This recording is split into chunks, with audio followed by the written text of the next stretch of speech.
बंद करो ये गाना वाना, अब कोई न बजाना। सटा यहाँ का पूरा हुआ, कहीं और है जाना। क्या समझे? बंद करो ये गाना वाना, अब कोई न बजाना। सटा यहाँ का पूरा हुआ, कहीं और है जाना। बड़े बड़े जी बोलवले लेट होला, बम गिरी चाहे बम गोला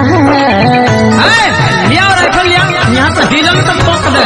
बम गिरी चाहे बम गोला, माला रही जादो जी के टोला। रेट चाहिए कितना तू जल्दी बोला, माला रही जादो जी के टोला।